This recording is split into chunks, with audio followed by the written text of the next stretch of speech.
This is NBK, nothing but Knicks. When Sim passed the assist, you know that it's #1 show that breaks down the game. If you can't play defense, stay out my way. Dribble the ball, come down the lane. 5 seconds on the shot clock, who gon' win us the game? You wanna hear Nick updates and trade rumors? Post-game reviews, this the place to tune in. So tell a friend just to keep the ball moving. Like the page if you feeling the movement. Every game we coming to win. Give us a sub like a player that came off the bench. This is NBK, nothing but Knicks.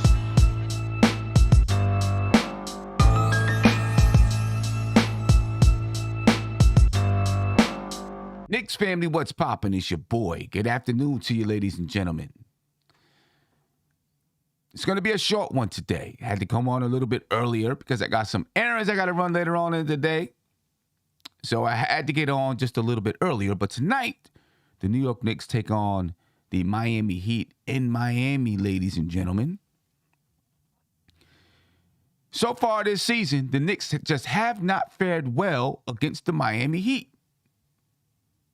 I mean, it's basically been a slaughter every time they've played them for the most part. I don't want to say it's slaughter, but close enough to being a slaughter for my liking. I guess I should say it like that. But they take on the Miami Heat, and you know what? The Miami Heat are playing mad, ladies and gentlemen. If you saw the video that I saw, they were angry. They were getting bust by the Golden State Warriors. And it had some beef on the bench. Jimmy Butler taking on his coach, Udonis Haslem, stepping in to make sure his coach, Eric Spoelstra, was protected. I don't know.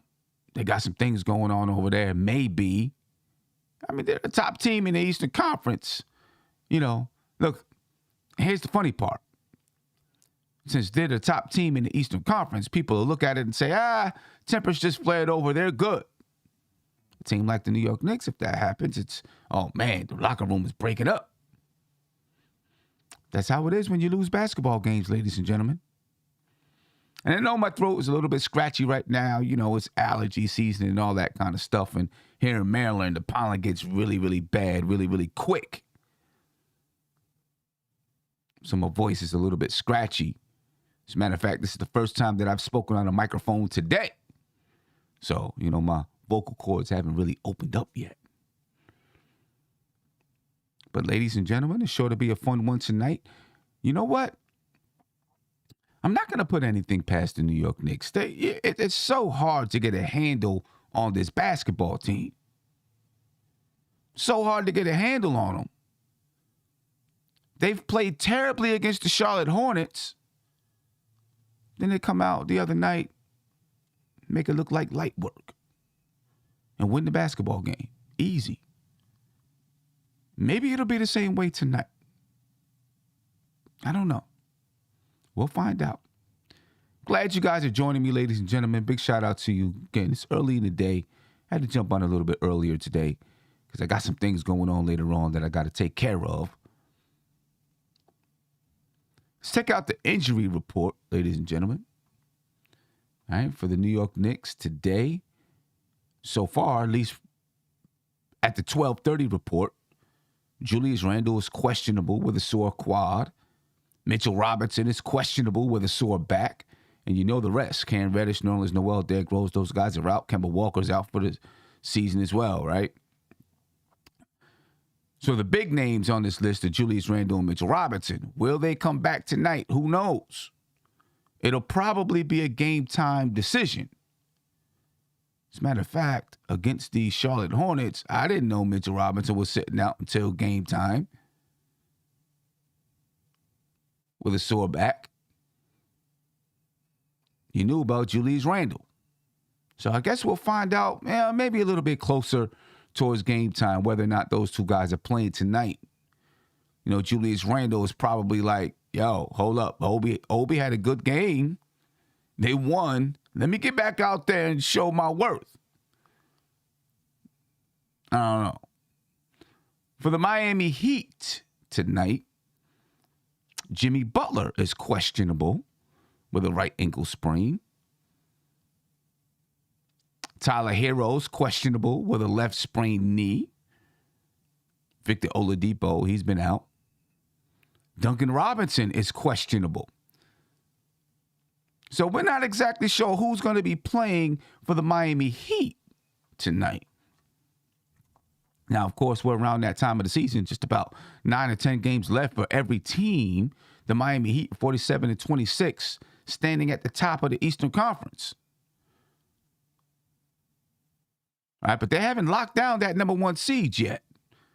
All right, the Milwaukee Bucks are just 1 game below them. The Philadelphia 76ers are 1.5 games below them.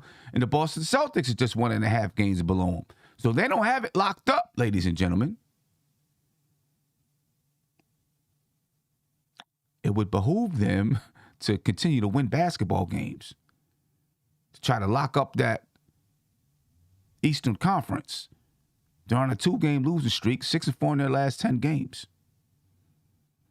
And you got a team like the Boston Celtics, who they're hot right now. They're 9-1 in the last 10 games on a 5-game winning streak.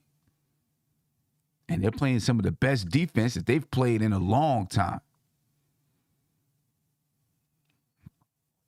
So I'm pretty sure if guys can go, they're going to go. So when we look at these lineups, I'm going to assume that their starters are starting. Whatever happens after that, I can't call it. But I'm going to assume that their starters are starting, ladies and gentlemen, because they got to be out there. Again, the Miami Heat, they're number 1 in the Eastern Conference, but they've lost 2 in a row. They're 6-4 in the last 10. They got teams breathing down their neck, and they've had a little bit of strife on the bench. So I'm sure they want to get back out there and prove that they're that number 1 team and make sure that they lock down that number 1 seed. So let's take a look at the potential starting lineups, and then we'll break down the matchups. For the New York Knicks, you got Alec Burks, Evan Fournier, RJ Barrett. And, of course, if Julius Randle is playing, he'll be starting at power forward. If Mitchell Robinson is playing, he'll be starting at the center position. If Julius Randle is not playing, it'll be Obi Toppin starting at power forward. And if Robinson, and I know I spelled his name wrong, didn't mean to. If Robinson is not playing, then Jericho Sims will be starting at the center spot. For the Miami Heat, again, I'm assuming that these guys are going to play.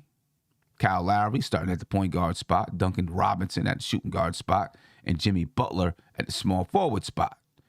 Then you got P.J. Tucker at power forward and Bam Adebayo at the center spot. Ladies and gentlemen, all season long, this has been a nightmare matchup for the New York Knicks. And one of the big things that really bothers the Knicks when they play the Miami Heat, and even when they play the Charlotte Hornets. But last night or the other day, it didn't seem to bother the Knicks much. But both of those teams like to get their hands on the basketball. A lot of deflections. They get their hands in the passing lanes.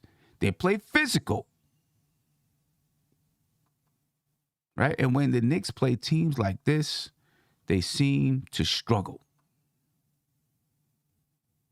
Right? They seem to struggle, ladies and gentlemen.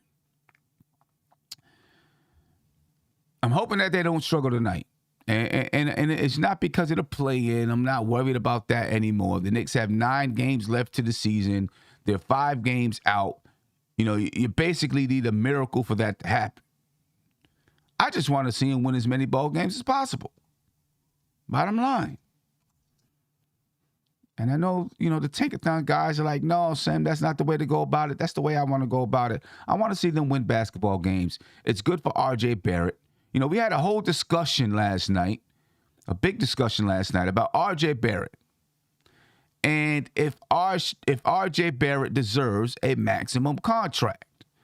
And a lot of people say, yeah, he does. Give him the max. Give it to him in October.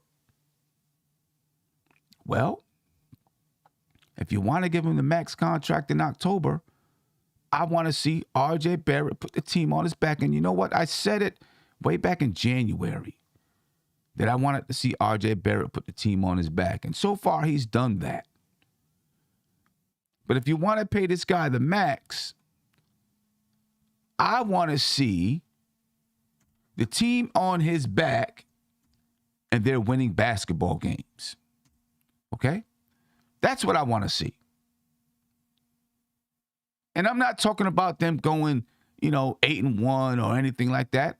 Just play 500 basketball with RJ Barrett carrying the team. That's what I'm talking about. Because I understand, one player is not going to get it all, especially a third-year guy. He's not going to carry you to the playoffs most of the time. Some guys will. Ja Morant and guys like that. I don't put RJ up there with Ja Morant right now. So I want to see him power this team to wins throughout the rest of this season. You want to give him the max in October? Let's see RJ Barrett power the team to wins. Because that's how a guy like that develops. That's how a guy like that proves that he's worth something. Because if the team is floundering and they lose 9 straight games, and end up 31-51 on the season or something like that, whatever their record would be, you're going to look and say, okay, you did that on a team that's 31-51. I'd rather see him do it on a team that's 38-42 or 37 45, whatever it is. I'd like to see him do it on that type of a team. Then you say, okay, you know what? We put a few more pieces around them. We got something cooking here. Anyway, let's break down these matchups, ladies and gentlemen. Alec Burks and Kyle Lowry, as long as Kyle Lowry is playing tonight. I mean, listen, Alec Burks is doing the best that he can at the position that he's being asked to play. There's people that are mad at Alec Burks. I'm not mad at him. He's being asked to run that point guard spot, and he's doing what he can do. He's a shooting guard. He's not a point guard.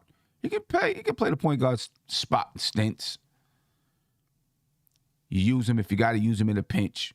He's not a long-time starter at that position. He knows it. Tom Thibodeau knows it. Leon Rose knows it. And I'm going to tell you what. As much as people are upset that he's playing at this point guard spot,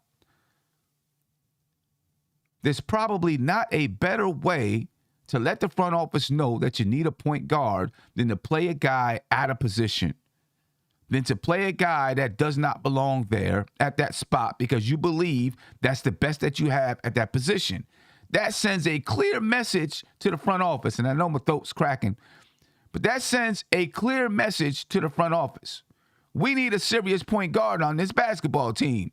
Leon Rose, Scott Perry. Because you haven't gotten me a serious point guard, I got to play Alec Burks.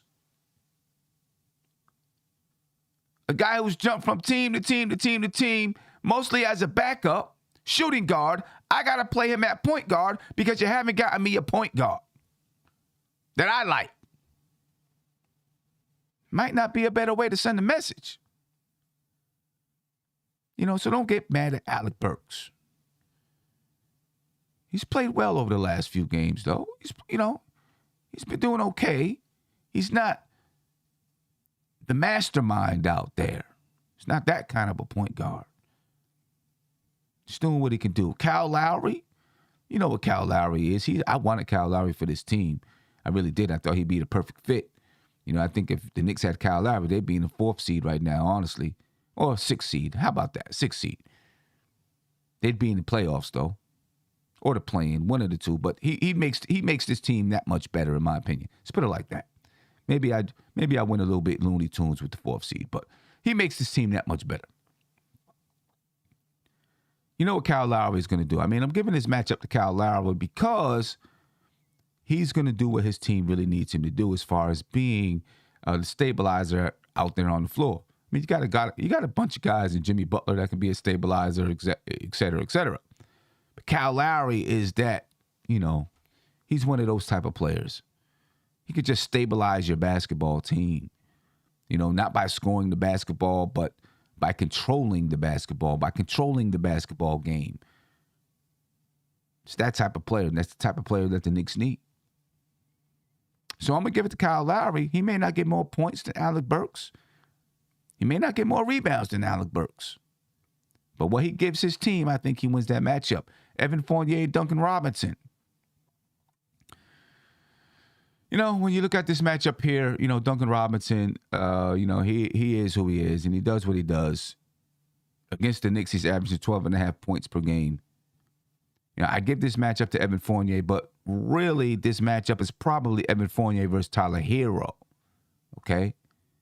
And Tyler Hero is averaging 23 points per game versus the New York Knicks. He's a super sub. He's a super sub. And, of course, both of those guys are questionable for tonight. I think both of those guys are probably going to play, though. I'd be surprised if, these guys don't play, knowing where their position is in the Eastern Conference. But I give this matchup to Evan Fournier. I do think that Evan Fournier is playing really good basketball. Not really good basketball. He's playing good basketball. He's playing consistent. Okay? And, he's coming off of, just breaking a record for the New York Knicks. Some people don't care about that record.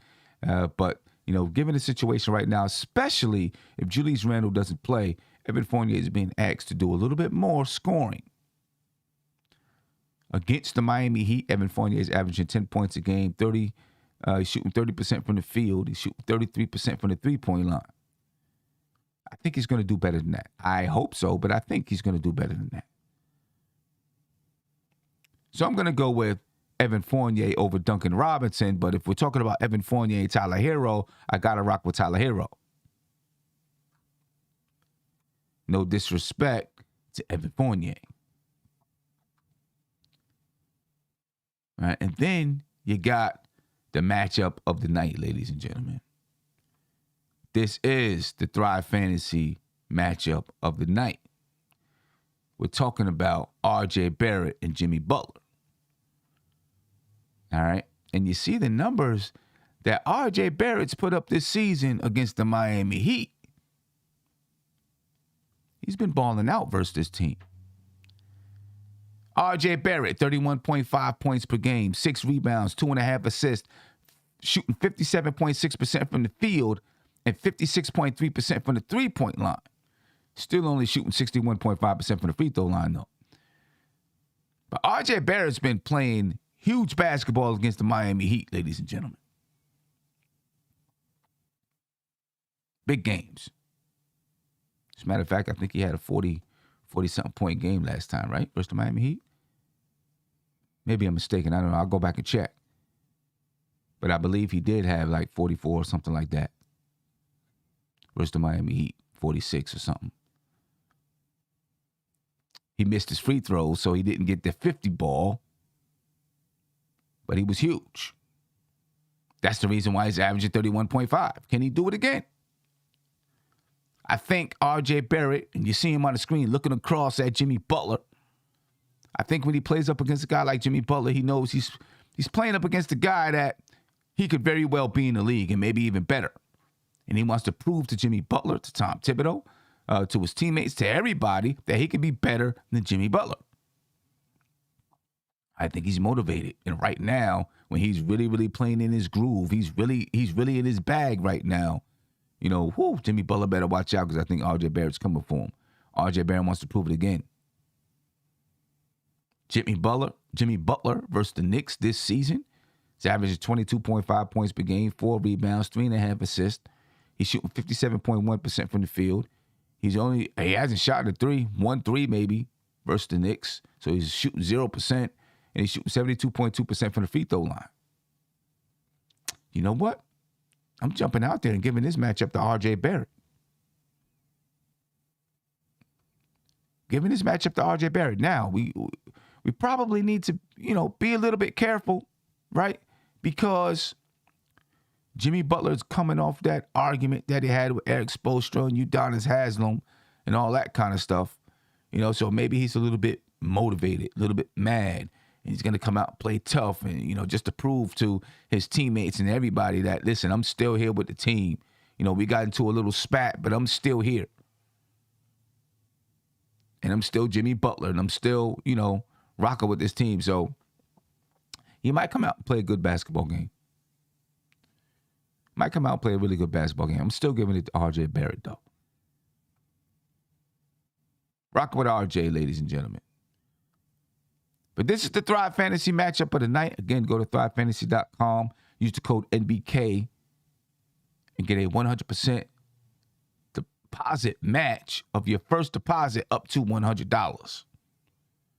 Right? thrivefantasy.com. Use the code NBK. There's a link in the description of this video. Go back to the starting lineups, ladies and gentlemen. Then you got Randall or Obi versus PJ Tucker. Now, PJ Tucker has given the Knicks fits over the last 2 games that they've played him since he's been with the Miami Heat. Right? The Knicks have trouble finding that guy open, or finding him when he's open. He always seems to get open, and the Knicks have trouble. Somehow, some way, he's open in the corner. Either the Knicks aren't closing out well, they're not switching well, whatever it is. PJ Tucker against the Knicks this season is averaging 14 points a game. He's shooting 83.3% from the field. He's shooting 75% from the three-point line. And obviously, he's not doing that for the season. Okay, PJ Tucker on the season is averaging 7.8 points per game. He's shooting 48% from the field. He's shooting 41% from 3. But against the New York Knicks, because they continue to leave this guy open, Julius Randle, he's shooting 83% from the field and 75% from the three-point line. The Knicks gotta get to this guy. PJ Tucker should really be up. He should be up pretty high on their scouting report, on their bulletin board, whiteboard, whatever. Because for whatever reasons, the New York Knicks lose him. And he hurts the Knicks every time. You got to find PJ Tucker. So whether it's Randall or Obi, they've really got to be here with it. Knowing that PJ Tucker has the ability to get free and knock down these three-point shots. Then, of course, PJ Tucker going up against Randall on the defensive side. He can get up underneath him, bother Julius Randle a little bit, and I think he can do the same against Obi. Now, the difference with Obi, though, is that you can throw the ball up high and let Obi jump in the air and get it over top of PJ Tucker. You see the Knicks do that frequently with Obi, right? Emmanuel quickly does it a lot. Evan Fournier tried to do it a couple of times in the last game.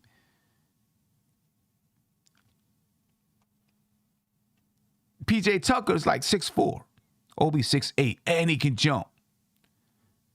So even if PJ Tucker is allowing Obi to be on the backside of him, you can throw the ball up. Obi can go get it. That may help the Knicks in this matchup. Now you got Mitchell Robinson or Jericho Sims versus Bam Adebayo. And either way you slice it, I don't like this matchup. I don't like it at all. Bam Adebayo can do a lot of things. All right, he can penetrate from the perimeter. He can shoot and knock down a little mid-range jump shot. He can bring the ball up the court. Like, he has the ability to really take and bring Mitchell Robinson or Jericho Sims out of their comfort zone. Bring them way outside the paint. That bothers me. Bam Adebayo's averaging 11 points, 12 rebounds, and 7.5 assists versus the New York Knicks this season. As a matter of fact, he's averaging more assists versus the Knicks than anybody else on the Miami Heat. And it's because of the scheme that they use versus the Knicks. They know Mitchell Robinson is a shot blocker. So if you have the ball in Bam Adebayo's hands, it's pretty hard for Mitchell Robinson to get back into the paint and block shots from the weak side. So now if the ball is in Bam's hands, you got lanes opened up for Duncan Robinson, Tyler Hero, Jimmy Butler, Kyle Lowry, etc., etc. I don't need to go any farther. So that's a problem. And I don't like the matchup. I'm giving that matchup to Bam Adebayo no matter who he's playing. All right, because I don't like it. And I think Bam Adebayo, again, especially if he has Sims on him, Sims is not as long as Mitchell Robinson. The only thing about Sims, maybe Sims, I don't know. Maybe Sims can be, he's a little shorter to the ground than Mitchell Robinson. So maybe he can defend Bam on the perimeter a little bit better. Can you stop him from making those passes? Probably not. Probably not. So I'm not liking that matchup. I'm going Bam Adebayo with that matchup, though. It's going to be a tough one. And then you got the bench, ladies and gentlemen. And obviously, the Miami Heat have the best player coming off the bench in Tyler Hero. He's averaging a game 23 points versus the Knicks, shooting 48.4% from the field, shooting 46.7% from the three-point line. He's averaging 6.5 rebounds and 3 assists coming off the bench versus the Knicks this season. They got the best player coming off the bench. You almost got to give the bench to the Miami Heat. Now, obviously, the bench changes if Julius Randle and Mitchell Robinson play. Now you're talking about Jericho Sims and Obi Toppin going back to the bench. If those two guys do not play, Obi Toppin and Jericho Sims are starting, and you got Emmanuel Quickly, Quentin Grimes, and Taj Gibson coming off the bench. Now, if it's like that, you're definitely going with the Miami Heat bench. Right? Unless Emmanuel Quickly just explodes tonight. If Julius Randle and Mitchell Robinson play and they start, and Obi and Jericho Sims goes back to the bench, Jericho Sims is not going to give you a bunch of points anyway. Obi Toppin, he gave you 18 last night or versus the Charlotte Hornets, but he played almost 40 minutes. So he had time to have the ball in his hands, to catch some alley-oops, to get on a fast break, to do some things, right? Shot a high percentage from the field. But if Julius Randle is back, now you're talking about Obi Toppin going back to getting 15 minutes a game, maybe 20. Does he have that kind of production? Probably not. Probably not. But your bench is probably stronger, though, because now you got Emmanuel Quickly that could score. Obi Toppin hopefully can get out on the break. It'll open things up for Quentin Grimes a little bit more, too. But I'm going with the Miami Heat bench unit simply because they got the best player out there. He's better. He's better than Duncan Robinson. He's better than some of our starters. So, makes it tough. Looking at the numbers for the season behind the game. Now, this is a team comparison. This is versus each other this season. The Miami Heat averaging 112.5 points per game. The Knicks, 98. The Miami Heat dominate the glass. Well, not dominate the glass. They're averaging 41 rebounds per game. The Knicks are not averaging 4.5. They're averaging, I think, 44.5 rebounds per game. I left off of 4. The Miami Heat, 26 assists. The Knicks, 21.5 assists. 10 steals for the Miami Heat. 6 for the Knicks. 4 blocks for the Heat. 2.5 for the Knicks. Here's the kicker, ladies and gentlemen. The Knicks, 18 turnovers per game. 18. The Miami Heat, 15. And then the Knicks aren't shooting well. So when you're turning the ball over and you're not shooting well, that's a problem. So if the Knicks are turning the ball over 18 times, then they're only shooting 41.1% from the field. They're shooting 34.5% from 3 and 69.8% from the free throw line. The Miami Heat, they're shooting 48.4% from the field, 39.1% from 3, and 80.7% from the free throw line. See, when the Knicks play these teams that get their hands in the passing lane, when they play teams that get deflections, when they play teams that get physical, they struggle. They struggle. And this is, when I look at these turnover numbers, although the Miami Heat are averaging 15 turnovers versus the Knicks, they're shooting better. But with the Knicks averaging 18 turnovers per game, and then you give it to a team that's shooting 48% from the field and 39% from 3, you're asking for trouble. So the Knicks got to find a way tonight to not turn the ball over. Now, going into that Charlotte game, they were averaging 17 turnovers a game. They took care of the ball. I think they only had like 9 or 10 turnovers. A big reason they were able to win that basketball game.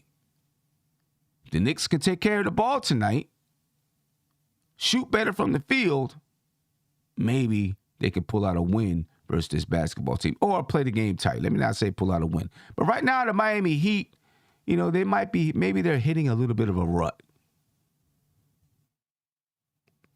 We'll see. Of course, they're playing at home, but they're coming off of a tough loss versus the Phoenix Suns. They're not feeling each other right now. Maybe they're not. Hopefully, they probably cleared it all up, right? Eric Spoelstra said, they talked about it in the locker room, and then they joked about where they were going for dinner, et cetera, et cetera. Doesn't mean that those feelings ain't still there. They could have squashed it the other night. Doesn't mean that those feelings ain't still there. But ladies and gentlemen, if the Knicks are going to have a chance in this basketball game, they got to take care of the basketball, and they got to make shots. I think that's, listen, when you talk about keys to the game, I'm not going to bring up the keys because it's going to be the same keys that we normally have, right? I'll bring them over anyway. Forget it. They got to hold the lead. The Knicks have a problem doing that. Even against Charlotte, I wasn't sure that they were going to hold the lead. They built a 20-point lead, and they let it get to single digits. They got to hold the lead if they get one. They've been letting them go all season long. Take care of the basketball. You can't turn it over versus the Miami Heat. They shoot the ball well. So you got to take care of the basketball. The Knicks are averaging 18 turnovers versus this team. You don't take care of the ball, you're going to be in trouble. Don't let the others kill you. Listen, you got Tyler Hero, you got Jimmy Butler, you got Bam, you got Kyle Lowry. Those guys, you know what they could do when they get out there on the floor. But you can't let the guys like P.J. Tucker, and no disrespect towards P.J. Tucker, he's a phenomenal player. But you can't be letting him beat you. You can't let him knock down these threes like that. May not be nothing you can do about some of these other guys, but, those role players, you can't let those role players get hot and kill you. That's what the Knicks have done versus this team. They've let guys like P.J. Tucker kill them. Defensive rotations, communication, and rebound, ladies and gentlemen. This is a team, they share the ball well. They're averaging 26 assists versus the Knicks. They share the ball. They move the basketball. It's an equal opportunity offense. Jimmy Butler's their star, right? But there are nights when he might only get 10 points but have 12 assists. And the way that he plays the game, and lets other people take over. So this is an equal opportunity offense. They move the ball really well. They got guys that can light it up from the three-point line. Duncan Robinson, Kyle Lowry, Tyler Hero. If they catch the ball on their fingertips and on their toes, they can let it go. Especially Tyler Hero and Duncan Robinson. They can let it go and knock it down. So you got to be on your rotations, man. You got to be on your communication tip. You got to finish the defense with a rebound. Then let's get out and go. And then, of course, execute down the stretch. If the game comes to that point, the Knicks have to execute coming down the stretch. It's been a problem all season long. The Knicks have not executed. We'll see if they're able to execute tonight if it comes down the stretch. All right. Hopefully, the Knicks are starting to learn how to do that.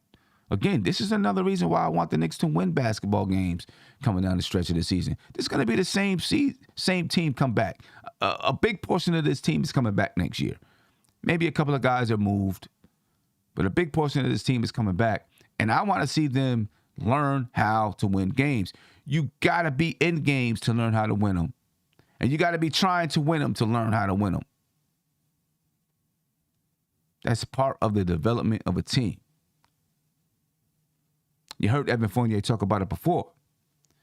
When we get down the stretch, we're not exactly sure what to do or where to go.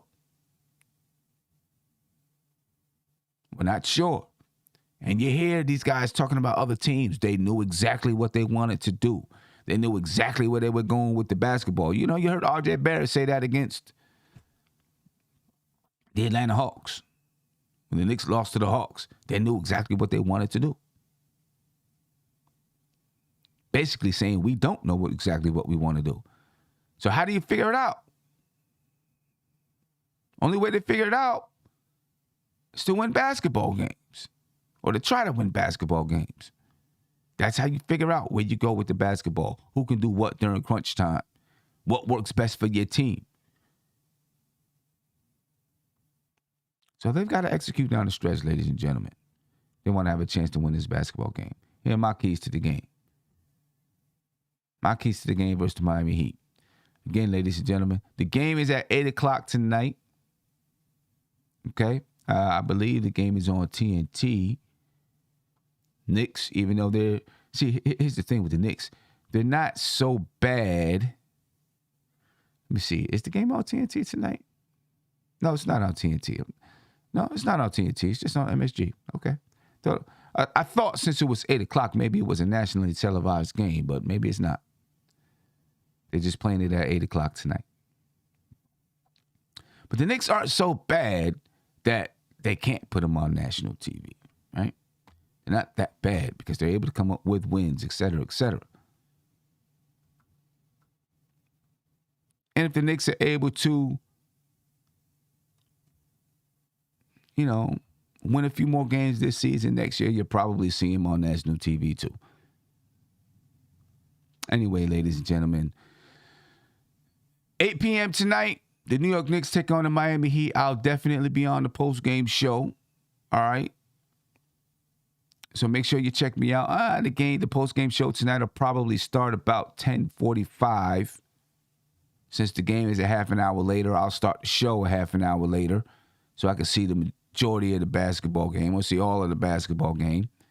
So make sure you check me out on the post-game show. All right. This has been the Game Day pregame show. Make sure you hit the link in the description of this video to take you to thegameday.com where you can get all of your sporting content, betting odds from all your favorite betting platforms. So, ladies and gentlemen, I appreciate your time. I don't have a lot of time today, so I wasn't able to get the phone lines open to talk to people. Apologize for that, but it'll definitely be open on the post-game show. All right, so do me a favor. If you're not subscribed to the channel, subscribe to the channel right now. Smash that like button for me. All right, and I will see you later on tonight, ladies and gentlemen. Be peaceful, be easy. Have a great rest of your day. It's Friday. All right, do the work you got to do at work. Get it done. Get ready for the weekend so you can have a great time. Hopefully the weather's going to be nice. I don't know, wherever you are, hopefully the weather's going to be nice. Seems like it's a nice day here. And hopefully it's a nice day where you are. I'm out of here, ladies and gentlemen. Peace. Spread love. This is NBK, nothing but Knicks. When Sim passed the assist, you know that it's #1 show that breaks down the game. If you can't play defense, stay out my way. Dribble the ball, come down the lane. 5 seconds on the shot clock, who gon' win us the game? You wanna hear Nick updates and trade rumors? Post-game reviews, this the place you tune in. So tell a friend just to keep the ball moving. Like the page if you feeling the movement. Every game we coming to win. Give us a sub like a player that came off the bench. This is NBK, nothing but Knicks.